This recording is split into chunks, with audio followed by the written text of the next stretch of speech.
নমস্কার, স্বাগত আপনাকে বিজ্ঞান বুকে।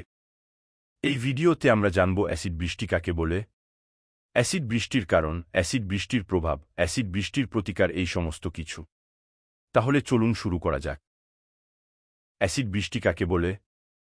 মনুষ্য সৃষ্ট কারণে বায়ুতে যে প্রচুর পরিমাণে সালফার ডাই অক্সাইড ও নাইট্রোজেন ডাই অক্সাইড মেশে তা শিশির, তুষার ও বৃষ্টির জলের সংস্পর্শে সালফিউরিক অ্যাসিড ও নাইট্রিক অ্যাসিড তৈরি করে এবং পৃথিবীর বুকে ঝরে পড়ে। এই ঘটনাকে অ্যাসিড বৃষ্টি বলে। অ্যাসিড বৃষ্টির কারণ: যানবাহন, কলকারখানা ও ধাতু নিষ্কাশন চুল্লি থেকে নির্গত গ্যাস ও ধোঁয়ার মাধ্যমে বায়ুমণ্ডলে সালফারের অক্সাইড ও নাইট্রোজেন এর অক্সাইডগুলি জমা হয়। সালফার ডাই অক্সাইড বায়ুর অক্সিজেনের সঙ্গে যুক্ত হয়ে প্রথমে সালফার ট্রাইঅক্সাইড উৎপন্ন করে, যা পরে শিশির, তুষার ও বৃষ্টির জলের সঙ্গে মিশে সালফুরিক অ্যাসিড উৎপন্ন করে।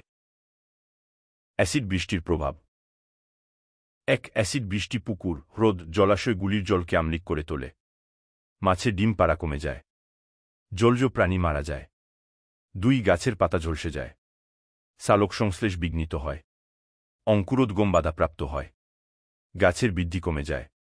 ৩. মাটির অম্লতা বেড়ে যায় ও মাটি অনুর্বর হয়ে পড়ে। মাটির সঙ্গে মিশে থাকা ধাতু ম্যাগনেসিয়াম, অ্যালুমিনিয়াম দ্রবীভূত হয়ে জলে মিশে মাছের ক্ষতি করে। ৪. মানুষের ত্বক ও কোষের ক্ষতি করে। ৫. নাইট্রিক অ্যাসিড, সালফুরিক অ্যাসিড ফুসফুস ও পাকতন্ত্রের ক্ষতি করে, ফুসফুসে ক্যান্সার সৃষ্টি করে। ৬. মার্বেলের তৈরি মূর্তি, স্মারক, অট্টালিকা, প্রাসাদ, ঐতিহাসিক স্মৃতিসৌধের ক্ষতিসাধন করে।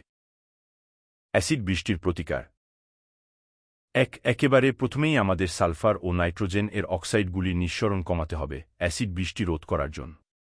২. সাধারণ মানুষের নিজস্ব যানবাহন ব্যবহার কম করতে হবে, পরিবর্তে যতটা সম্ভব পাবলিক ট্রান্সপোর্ট ব্যবহার করতে হবে।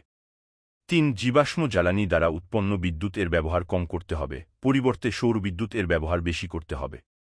৪. কলকারখানাগুলিতে ডিসালফারাইজেশন পদ্ধতি ব্যবহার করতে হবে।